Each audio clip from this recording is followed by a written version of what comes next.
Boa noite. Está começando agora mais um programa Brasilianas.org. Nessa edição vamos falar se a reforma política pode ser uma das saídas para a crise enfrentada hoje no país. Para discutir esses temas, contamos com a participação do Vitor Marchetti, que é cientista político da Universidade Federal do ABC, e do nosso estúdio em Brasília, Júlio Pinto, advogado, sociólogo e professor do mestrado profissional em Poder Legislativo da Câmara dos Deputados.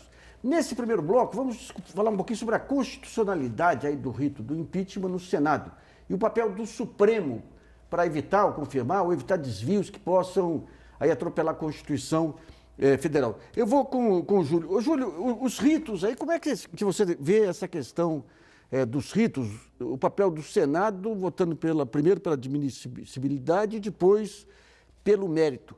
Tendo a primeira votação, já não define, já não cria um fato consumado? Na verdade, o rito a ser seguido ele está previsto basicamente na Constituição e também na Lei 1079 de 1950. De acordo com a Constituição, depois de autorizado a instauração de um processo por crime de responsabilidade contra o presidente da República, o Senado, então, ele vai instaurar o processo que, no entendimento do Supremo, deveria ser objeto de uma deliberação pela maioria absoluta do Senado, depois do que, então, se procederia à instrução do processo sobre a presidência do presidente do Supremo Tribunal Federal, ao final do que, então, se votaria pela condenação ou não do presidente da República. A presença do presidente do Supremo ali é justamente para se assegurar, o legislador constituinte quis se assegurar que o processo iria transcorrer todo dentro da legalidade. Agora, quando se discute, digamos, essa questão do impeachment e a Constituição estabelece umas pré-condições aí para o impeachment, que tem que ter uma infração ou um crime aí, isso aí já não entra numa questão de mérito que deveria ser analisada na própria Câmara Federal ou pelo Supremo, que é o guardião da Constituição? Bem, de acordo com a doutrina e com a jurisprudência, o processo de impeachment é um processo político-jurídico, como se tem dito muitas vezes, não é? Na verdade, se trata de um processo administrativo disciplinar, não é? E ele, nesse sentido, guarda uma certa comparação com os processos políticos disciplinares que são instaurados nas casas legislativas para apurar eventuais quebra de decoro parlamentar por parte de parlamentares. Então, a Constituição, muito claramente, ela faz uma distinção entre o chamado crime político e o crime comum. Não é? Então, em ambos os casos, em se tratando do presidente da República, a instauração do processo pelo órgão competente tem de ser previamente autorizado pela Câmara, que é claramente um ato político. Não é? No caso de crime de responsabilidade, uma vez autorizado pela Câmara, o processo e o julgamento são conduzidos pelo Senado. Em casos de crime comum, o processo e o julgamento são conduzidos pelo Supremo Tribunal Federal.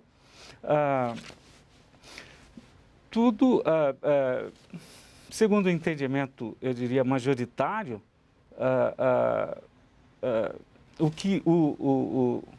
a Câmara, a questão a ser enfrentada pela Câmara é a da conveniência e da oportunidade políticas de se instaurar um procedimento,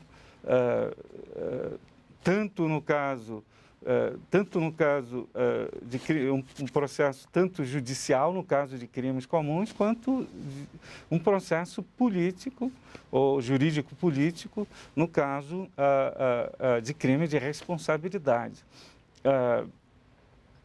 Bom, deixa eu pegar um pouquinho. Júlio, o presidencialismo, quer dizer, o parlamentarismo, ele permite aí você fazer a troca de gabinetes, denunciar o gabinete, sem criar muitos traumas, porque o poder de voto continua com o presidente que vai negociar o novo gabinete. O presidencialismo, se, digamos, vigorar essa regra, se você tem maioria, tanto faz o argumento jurídico, você derruba o presidente, você não cria uma estabilidade permanente, basta ter uma maioria eventual para jogar fora os votos que elegeram o presidente? Claro, claro. É preciso lembrar, Nassif, que assim, derrubar gabinetes do Executivo, ele é traumático até para um sistema político que prevê a derrubada do gabinete do Executivo, que é o sistema parlamentarista. Quer dizer, a gente também lida com o parlamentarismo como se fosse corriqueiro derrubar o primeiro-ministro, recompõe-se o governo. Tanto que dá ao presidente o poder de... Exatamente. Quer dizer, você prevê uma instância política que tem algum nível de estabilidade. Seja um presidente da República, em repúblicas parlamentaristas, seja em uma monarquia parlamentarista, o rei, o monarca, de alguma maneira, ele está esvaziado de poder político, mas ele simbolicamente é ali uma parte, vamos dizer, que representa a estabilidade do poder, a estabilidade do Estado e tal. Então, já há um estresse político, de alguma maneira, num sistema que prevê a derrubada do Executivo.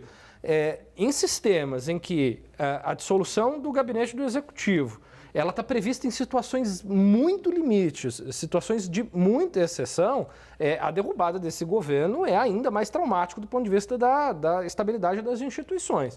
O que a gente está vendo hoje no país é exatamente, do ponto de vista político e do ponto de vista jurídico, não me parece que exista hoje no país um clima de consenso ou de algo que se aproxime de um consenso, longe disso.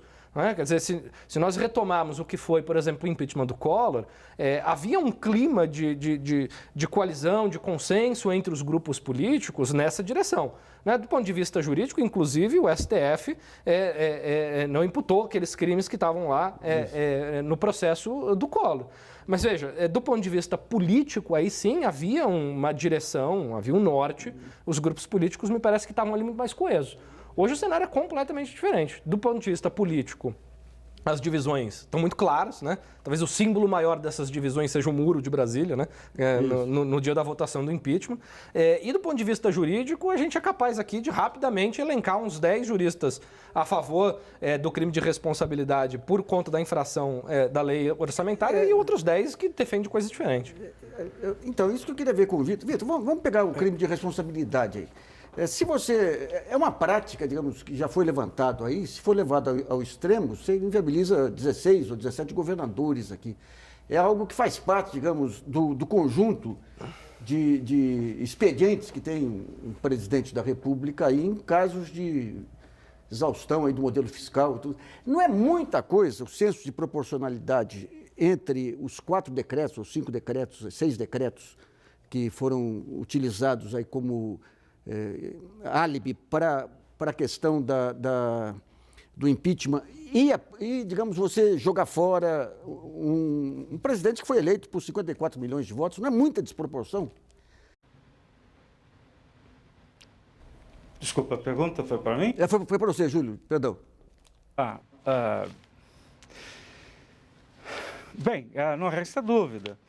Como o Vitor colocou, o ambiente hoje político é bem diferente do ambiente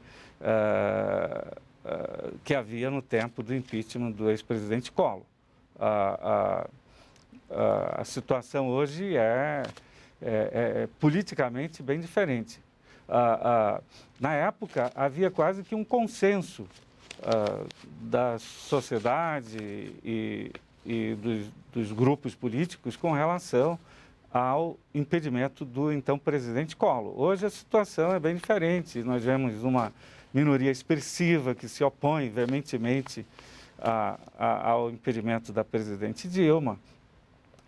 Nós vemos também os partidos de esquerda, mesmo os que se contrapunham ao governo dela, que obviamente, não aceitam e votaram em desfavor do seu impedimento.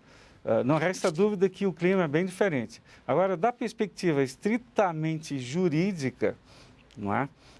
Nos termos da Constituição, nos termos da Lei 1079 de 1950, que tipifica os crimes de responsabilidade e que disciplina o seu processamento e julgamento, não resta dúvida de que, pelo menos na minha perspectiva e na perspectiva de muita gente, ontem mesmo eu ouvi o ex-ministro e ex-presidente do Supremo, Ciro Sanches, num programa de debate também, que dizia a mesma coisa, né?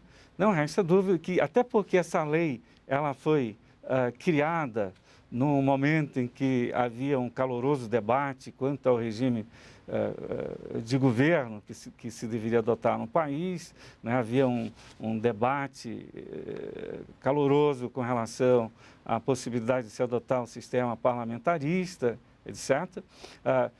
Essa lei, obviamente, ela foi criada num ambiente, eu diria assim, numa ambiência parlamentarista, e ela, portanto, ela é um tanto quanto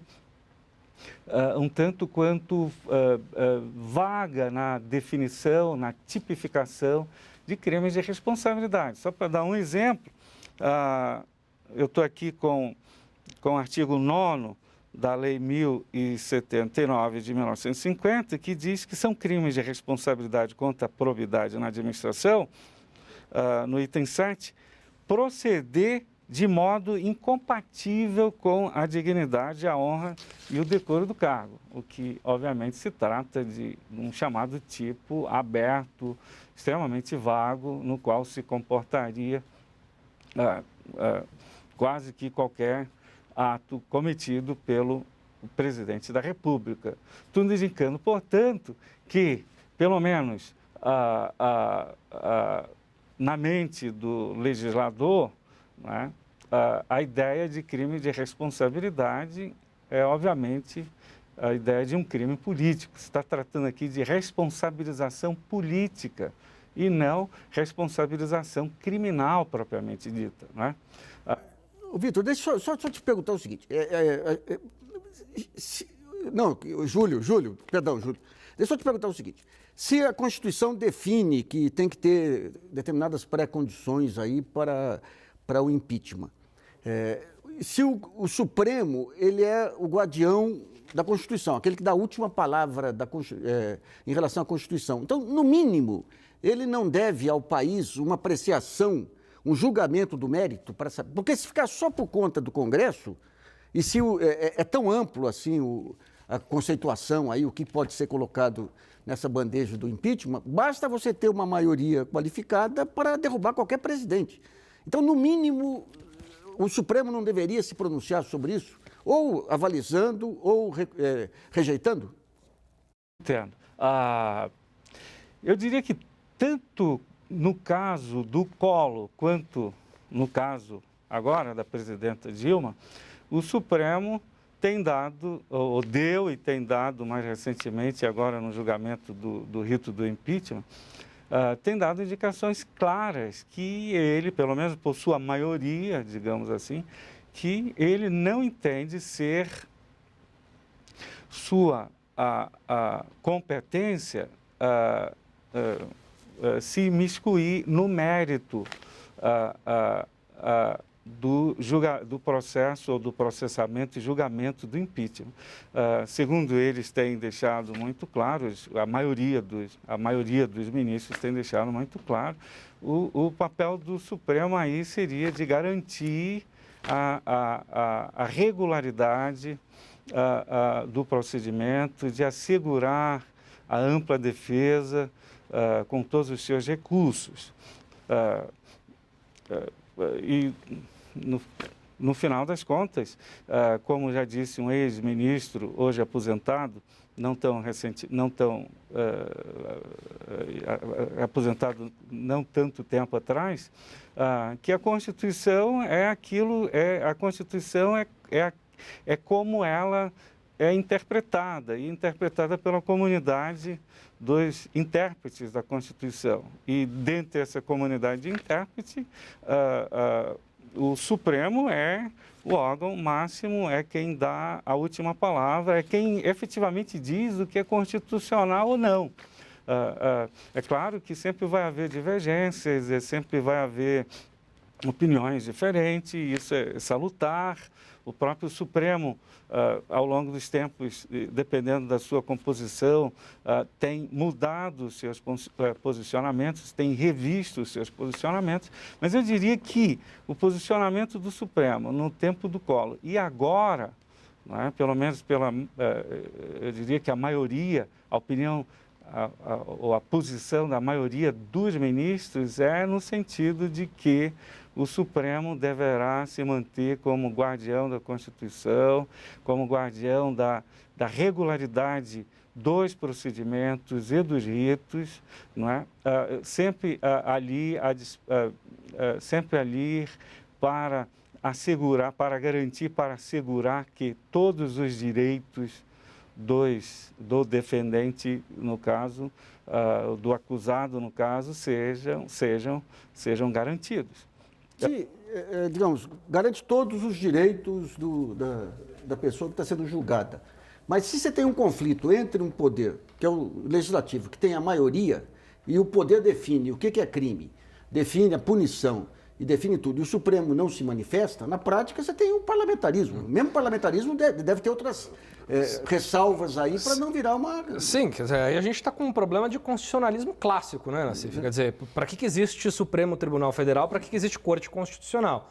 Exatamente para preservar alguns princípios e valores da maioria política do momento. Quer dizer, essa é a função original da existência de cortes em democracias contemporâneas.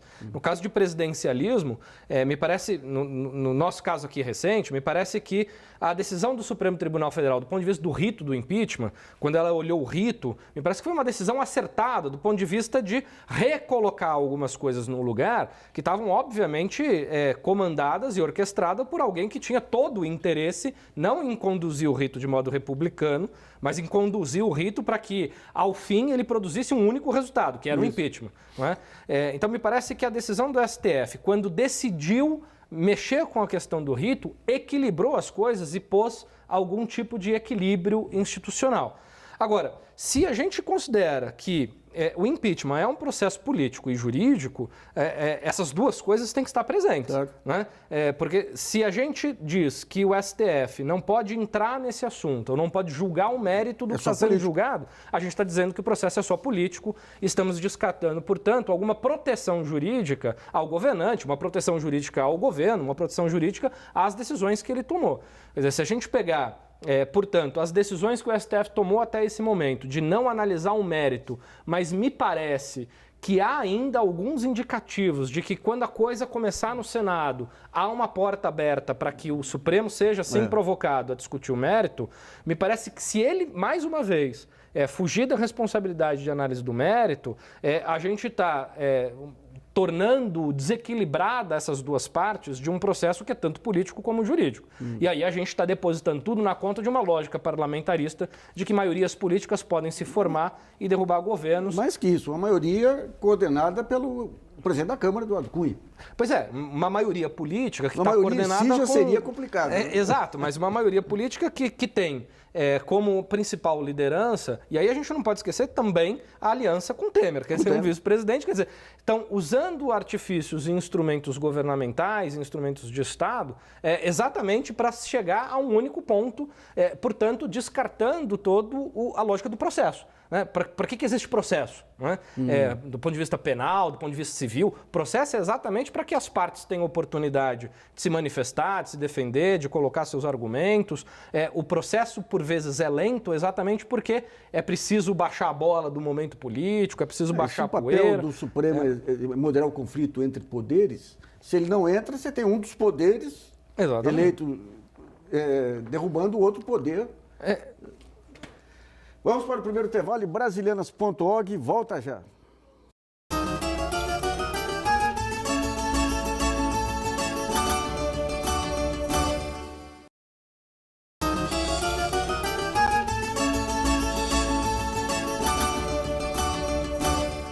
Voltamos a apresentar o programa Brasilianas.org, que discute hoje a reforma política como uma das saídas da crise enfrentada pelo país. Nesse segundo bloco, vamos falar do parlamentarismo ou novas eleições como propostas articuladas aí por alguns políticos. Eu vou para o Júlio. Júlio, tem um conjunto de perguntas aí dos nossos telespectadores que já vieram pela internet. Uma delas é o seguinte... Se o povo, por abaixo-assinado, exigir reforma da Constituição, o governo seria obrigado a instalar uma constituinte para tanto? Qual seria o montante de assinaturas necessário?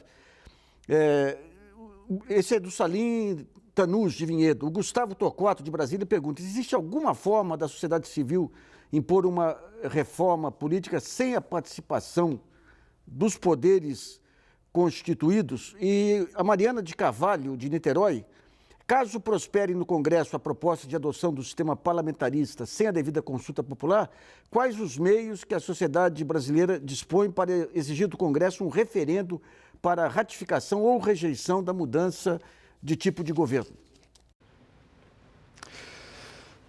Bem, eu gostaria de deixar bem claro que muitas vezes eu estou emitindo aqui um parecer nesse primeiro bloco mais jurídico do que político,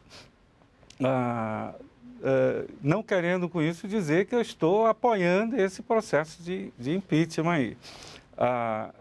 Inclusive, eu concordo com o ex-ministro Joaquim Barbosa que há uma certa desproporcionalidade aí, que é um princípio constitucional também a ser observado em todo o processo de conhecimento. De irregularidades e julgamento de irregularidades. Agora, com relação às perguntas colocadas, é preciso deixar bem claro que, nos termos da nossa Constituição, em que pese a soberania residir no povo, né, essa soberania, segundo a Constituição, ela há de ser exercida por meio dos seus representantes eleitos ou diretamente por aqueles instrumentos previstos na própria Constituição. Né? Entre esses instrumentos está a possibilidade de apresentação de projeto de lei de iniciativa popular chamado. Então, respondendo à primeira pergunta, nos estritos termos da Constituição, não há possibilidade, e isso é lamentável, né, de o povo propor reforma à Constituição. O máximo que a Constituição concede nesse sentido, e isso é até irônico, né, concede ao povo soberano, é que ele possa apresentar projetos de lei. Né? Projetos de lei ou leis são normas infraconstitucionais. Elas não têm status de Constituição. Elas não podem modificar a Constituição. Aliás, elas sequer podem afrontar a Constituição sob pena de serem consideradas como inconstitucionais e serem banidas do mundo jurídico. Deixa eu fazer uma pergunta para você. Se fala muito em voto distrital como uma das alternativas. O que a gente viu na Câmara domingo é fruto do financiamento de campanha ou do voto distrital? O voto distrital seria uma modalidade em que o candidato ele fica muito mais preso ao local onde ele capta o voto do que a um eleitor, vamos dizer, ligado a temas mais transversais. Então, isso aí não foi o grande problema da República Velha, não era isso? Exatamente. Ali no caso da República Velha, a gente tinha uma lógica de sociedade muito ligada ao poder local, muito ligada ao coronel e tal. Quando você pega, por exemplo, o modelo norte-americano, que é o sistema distrital, você tem questões locais muito pontuais que, por vezes, elas ganham destaque na agenda de um parlamentar muito mais do que questões nacionais. Então, quando você discute, por exemplo, um programa de reforma do sistema de saúde do país, por vezes questões locais muito menores, né, do ponto de vista dos problemas nacionais, ganham muito mais espaço do que essa discussão nacional, porque, afinal de contas, ele tem que prestar contas ali para aquele eleitorado muito pequeno, né, para aquele eleitorado muito regionalizado. No nosso caso, o que a gente assistiu no domingo, me parece que ele é mais efeito de um sistema, e aí é o nosso sistema proporcional de lista aberta, que faz com que a necessidade do candidato de ter base eleitoral, de ter base popular para se eleger, ela é muito baixa. Né? Ele consegue pegar carona dentro dos partidos, do coeficiente eleitoral, né? Os cálculos da quantidade de parlamentares que de fato se elegeram com seus votos próprios e a quantidade de parlamentares que se elegeram por conta do coeficiente eleitoral, né, dos votos dados no partidos, a desproporcionalidade é muito grande. Então, né? Qual o número? Você tem o número correto? Eu não tenho agora de cabeça, Nassif, para te dar, mas assim, é uma proporção muito pequena do número de deputados, algo em torno de 10% dos deputados se elegeram com votos próprios. Né? Porque a questão é o seguinte, o sistema funciona pensando nos partidos. Não há problema dos candidatos serem eleitos por conta dos partidos. Os partidos servem para isso, para carregar candidatos. O problema é a relação que o eleitor tem com esse sistema. O eleitor, quando vota em nomes, ele perde completamente o vínculo daquele candidato com o partido, com a bandeira partidária. E a gente vai criando relações políticas que são extremamente personalizadas, né? Personificadas. É o personagem que importa mais do que a estrutura partidária. Quando o sistema opera na lógica de partidos. Então você vê ali parlamentares, principalmente o baixo clero, porque o que a gente viu no domingo Só vi baixo clero, é o baixo clero atuando, né? Porque no fundo, o que a gente conhece, o que opera no mundo da política pública no Brasil mesmo, é uma porcentagem muito pequena, de uns 50, 60 deputados, que são os que dão a cara, são os que a gente conhece do ponto de vista da formação de opinião pública. O restante são deputados que atuam em pontos muito específicos, que atuam por interesses muito pontuais e que não têm visibilidade pública e que sequer há mecanismos de controle sobre a atuação dele.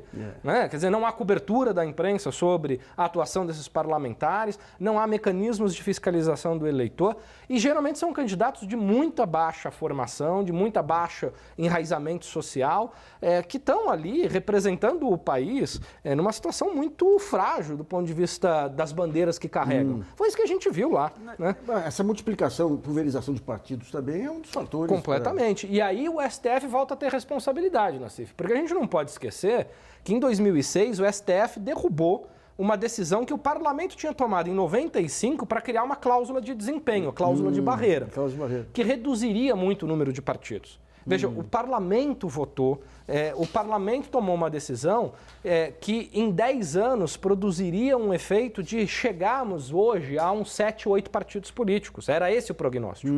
E o STF, em 2006, julgou inconstitucional essa medida. O campeão? Você lembra quem foi o ministro que... Olha, eu me lembro muito de um dos votos do Celso de Mello, do Marco Aurélio de Mello, em que dizia que era preciso manter os partidos pequenos com força e vitalidade, porque eles funcionariam como uma espécie de denunciantes e tudo mais. E naquele momento o PCO, o Partido da Causa Operária, por conta da decisão do STF, aumentou em 1000% os recursos que recebia do fundo partidário. Então, veja que nós estávamos ali logo depois do mensalão. Então havia uma descrença no funcionamento do sistema político brasileiro, PT, PSDB, PMDB, e o STF, olhando para uma conjuntura, tomou uma decisão que produziu prejuízos muito permanentes, estruturais. Deixa eu explicar, Júlio, dentro do Congresso, da Câmara e do Senado, que tipo de propostas que correm hoje aí, como projetos e tudo, visando disciplinar o quadro partidário? Tem alguma que está mais avançada que outras? O que existe de efetivo aí nessa área?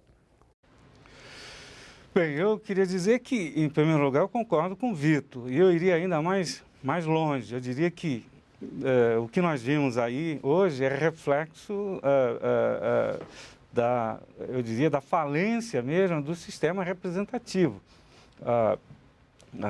Eu diria que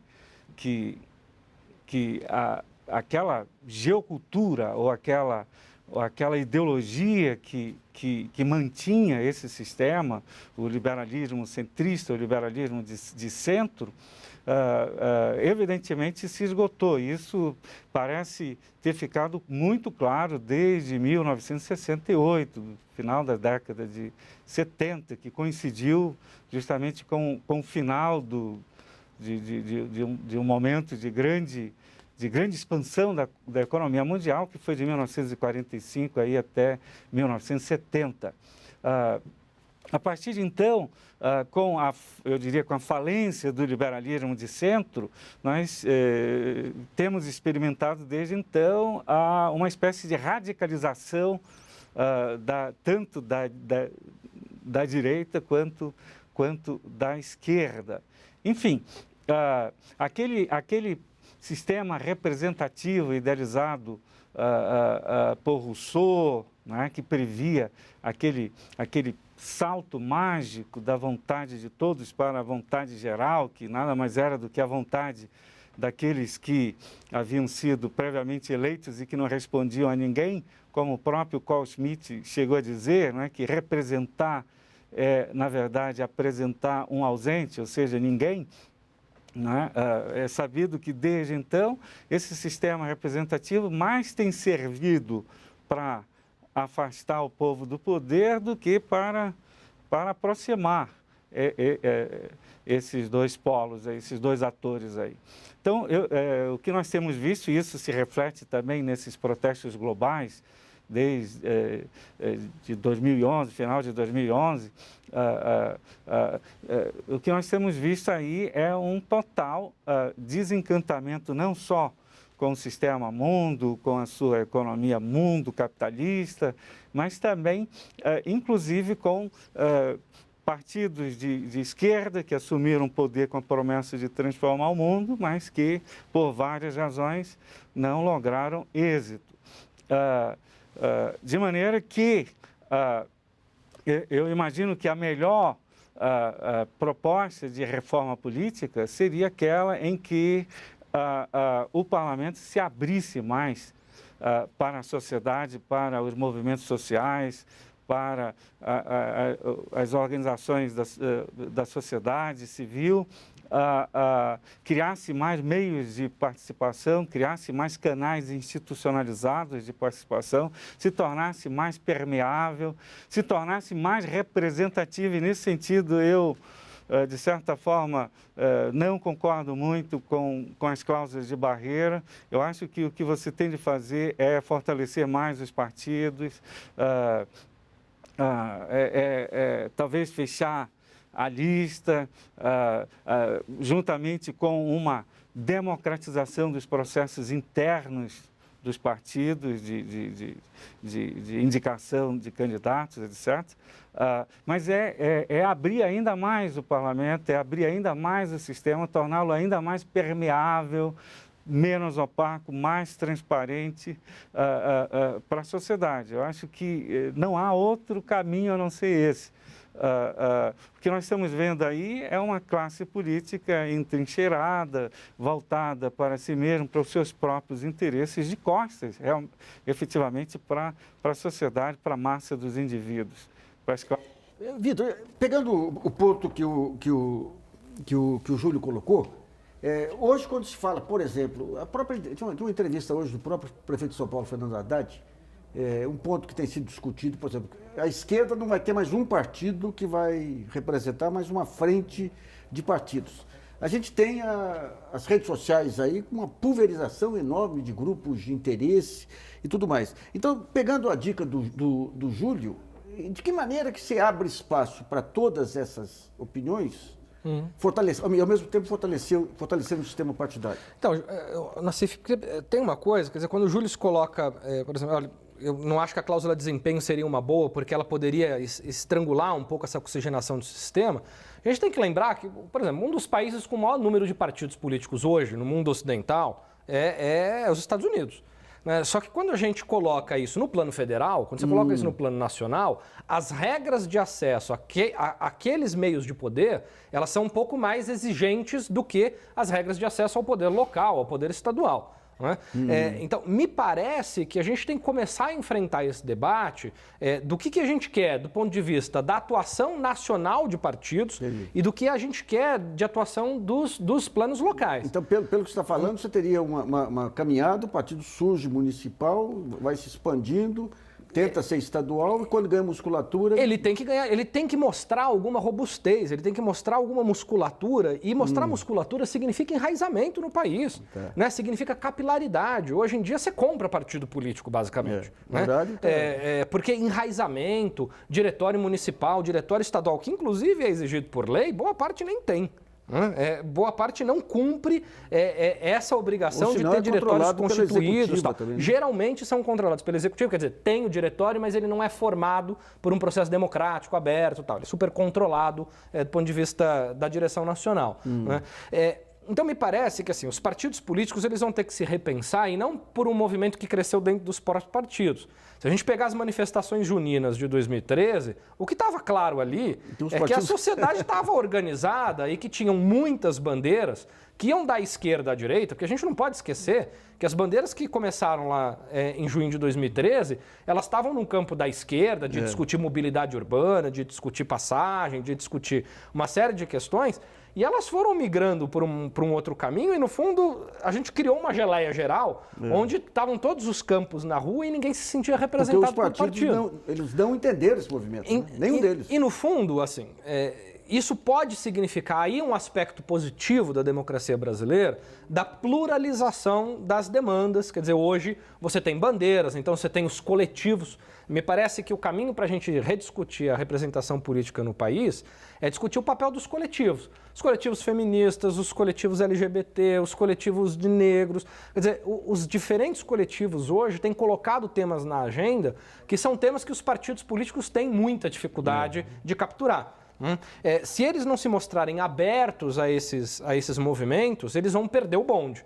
E esses movimentos coletivistas, eles são muito fortes do ponto de vista local. Eles agem muito localmente. Vamos para o segundo intervalo, brasilianas.org, volta já.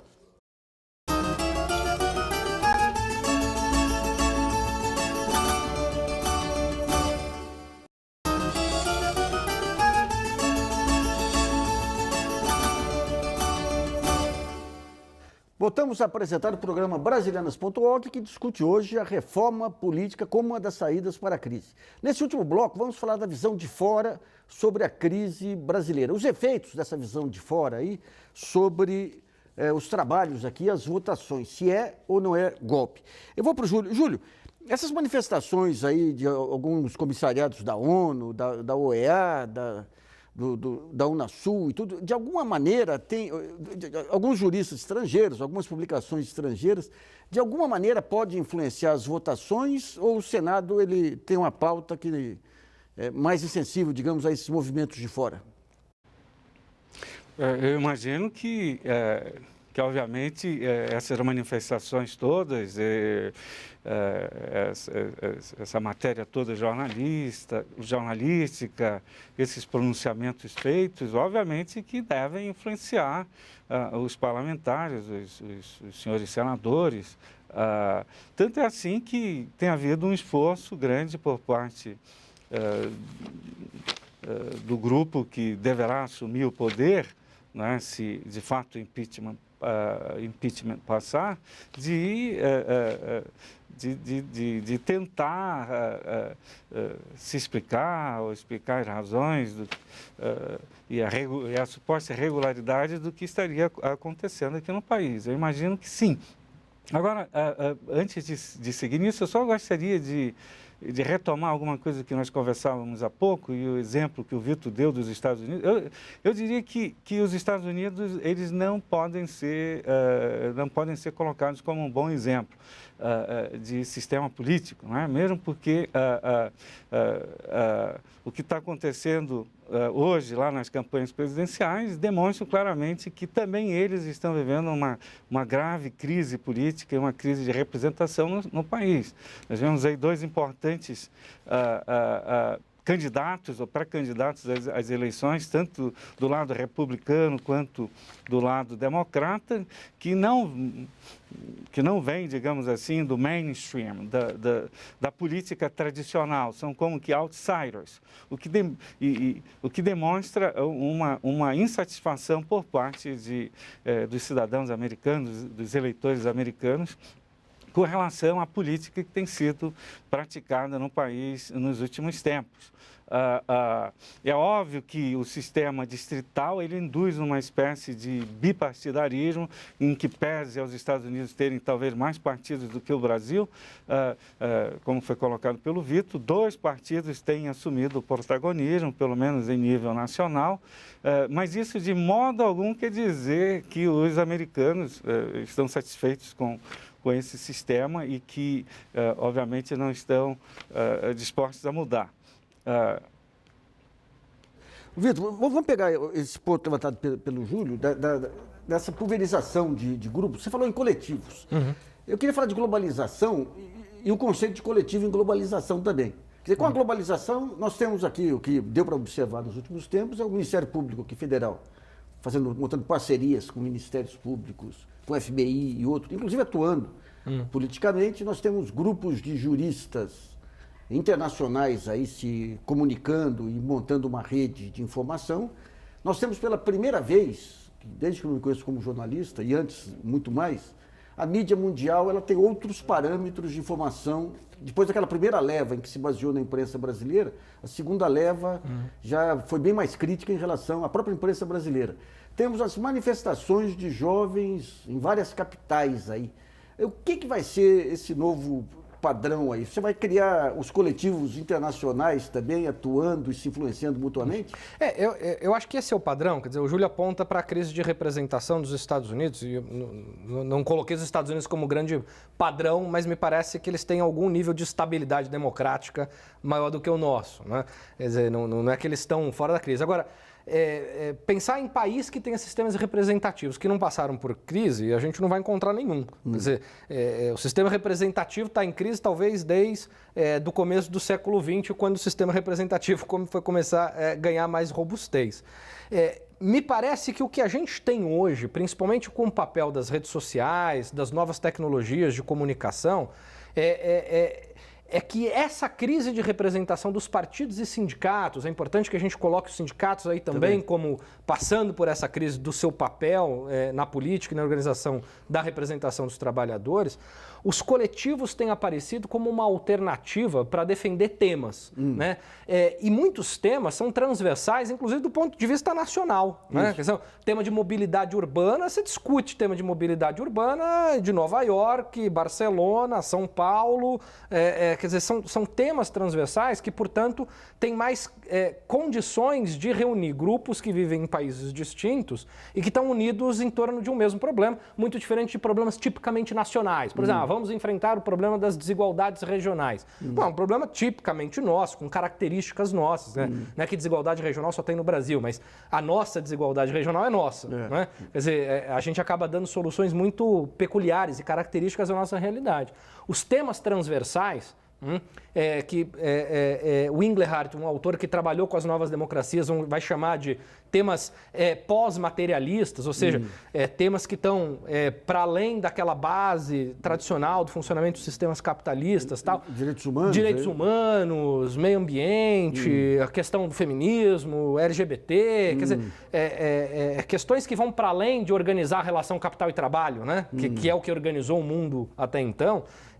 Temas que, portanto, transcendem essa relação mais material, me parece que é o que vai ocupar a agenda do debate político, e isso não está capturado por partidos, isso está capturado por coletivos. Eu quero ver com o Júlio. Júlio, anos atrás, em 2009, eu entrevistei o então presidente do Senado, aí, Zé Sarney, e ele dizia 2 coisas interessantes. Ele dizia o seguinte: hoje, com as ONGs e tudo, não se falava em coletivo, mas com as ONGs e tudo, veio uma ONG aqui, ela tem muito mais legitimidade para falar sobre determinado tema do que o deputado que representa a ONG. Então, ele já via esse conflito entre as organizações da sociedade e o parlamento. E chamava atenção para os blogs. As redes sociais ainda não tinham esse impacto. E hoje, com os blogs, acabou aquela história da mídia Antes a mídia disputava com os políticos, quem é que falava em nome da opinião pública. Ele falou, com isso agora... Hoje, como que a Câmara e o Senado convivem com esse fenômeno aí dos coletivos? Eu acho que, como o Vitor disse, o sistema representativo, né, tanto os partidos políticos quanto o parlamento, eles não conseguiram ainda capturar esse novo fenômeno, né, que é o fenômeno eu diria, dos movimentos sociais interconectados globalmente, que é das sociedades civis cada vez mais politizadas e interconectadas globalmente. Eu diria até o fenômeno do surgimento de uma sociedade política global não estatal. Obviamente que o mundo moderno não foi formatado nesses moldes e não consegue conviver bem com isso. Sequer consegue entender isso, porque utiliza ainda essa lógica da política representativa para tentar entender esses movimentos sociais, como eu disse, interconectados globalmente. Então, há uma tremenda dificuldade por parte da política institucionalizada de conviver com esses movimentos também políticos, mas não institucionalizados. Há uma tendência óbvia de suprimi-los, ou, quando isso não é possível, né, por meio da criminalização até desses movimentos, de cooptá-los, mas o certo é que eles não conseguem lidar muito bem com isso.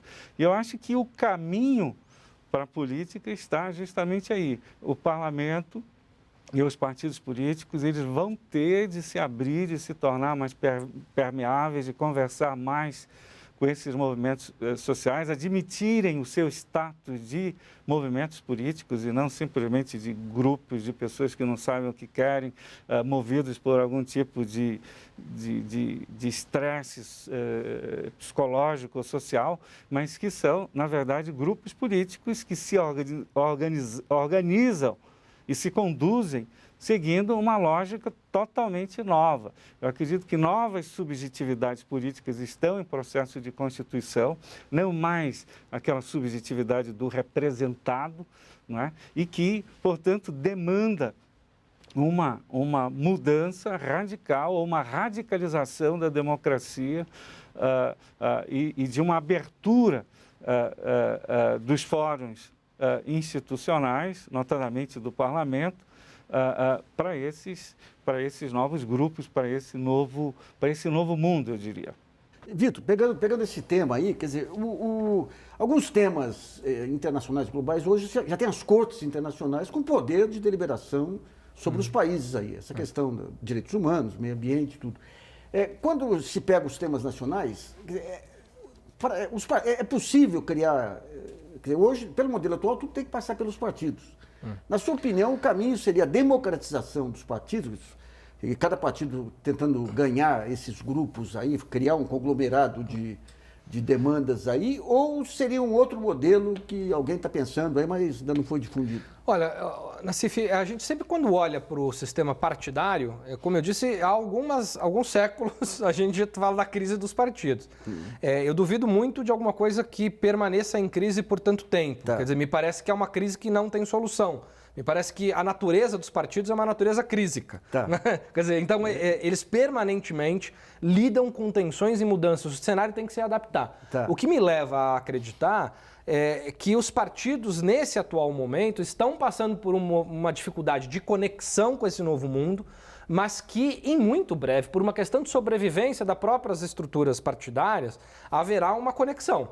Haverá uma necessidade de se abrir, de continuar o modelo partidário. Porque vamos pegar um exemplo clássico agora, recentemente. O que foi a rede? Né? O que era o movimento da rede? Inclusive, lidando, para pegar a expressão que o Júlio lidou, né, com a questão da subjetividade. Né? Você põe o nome do partido político exatamente para dar essa dimensão de que estamos conectados com os movimentos coletivistas e tudo mais.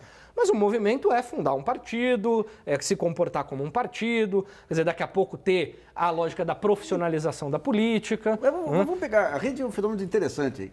Ela foi o primeiro partido a entender esses movimentos, montou um plano de governo com as demandas, essas demandas das minorias aí, mas é fantástico. Mas daí quando você olha o modelo político delas, é de menos Estado. E quando você olha as demandas, se você for pegar as demandas das minorias, tem que ter a atuação do Estado.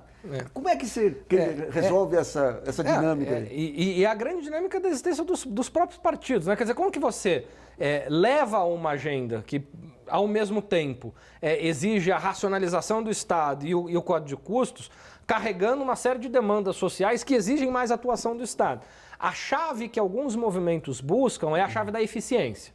Né? Quer dizer, vamos buscar, então, eu quero menos Estado fazendo mais, ou seja, tem que ser um Estado mais eficiente. Isso aí é a chave que vão buscar nessa discussão. Também não acredito muito no sucesso. Você tem que ter um Estado eficiente. Claro, mas... um Estado eficiente, mas que tenha capacidade e capilaridade para assumir essas demandas. Claro. Você não tem condições de, por exemplo, combater desigualdade regional, desigualdade econômica nesse país, sem ter o Estado atuando. Claro. Né? Quer dizer, vamos pegar todos os programas nos últimos anos que levaram o Brasil a sair do mapa da fome, que levaram o Brasil a reduzir o nível de mortalidade infantil. Quer dizer, tudo isso teve contribuições importantes de movimentos coletivos, de movimentos pontuais, Zilda Arnes, enfim, mas é só a presença robusta do Estado que dá elementos e condições materiais para que isso seja de fato estruturante, né? Para que isso seja mais permanente, mais perene, né? Não seja uma questão muito pontual que depende da existência daquele grupo, mas que pode ser mais estruturante e mais perene. Júlio, a gente está no finalzinho, eu queria ver com você o seguinte, essa questão do impasse entre menos Estado e mais atendimento de políticas públicas, criou-se uma onda de que teria que reduzir o Estado, aí a própria proposta do PMDB é de menos Estado. Aí. Como que o Congresso, que você acha, a Câmara, vai reagir quando entrar essa questão de cortes em áreas sociais ou em áreas que afetam diretamente, digamos, o entorno de cada deputado lá? Eu entendo que... passando o impeachment e o vice-presidente sendo efetivado no cargo de presidente da República, obviamente ele vai enfrentar grandes dificuldades. Parece já ser um consenso no país, as próprias pesquisas de opinião parecem apontar para essa direção, de que o impeachment e um novo governo, um governo Temer, particularmente, não resolverão efetivamente as graves crises políticas e econômicas do país. É claro que essas propostas já do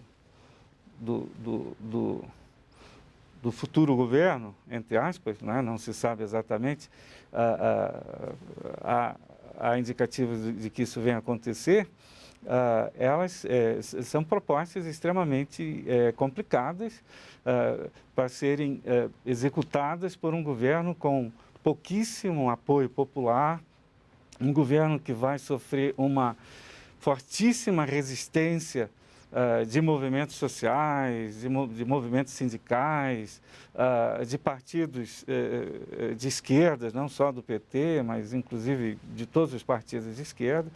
Esse governo terá tremendas dificuldades. Programa Brasilianas.org, infelizmente, chegamos aí ao final. Termina por aqui. Agradeço muito a participação do Vitor Marchetti, cientista político da Universidade Federal do ABC, e do Júlio Pinto, professor do mestrado profissional em Poder Legislativo da Câmara dos Deputados. E lembre-se, você pode continuar colaborando, enviando sugestões, textos e vídeos para o portal Brasilianas.org.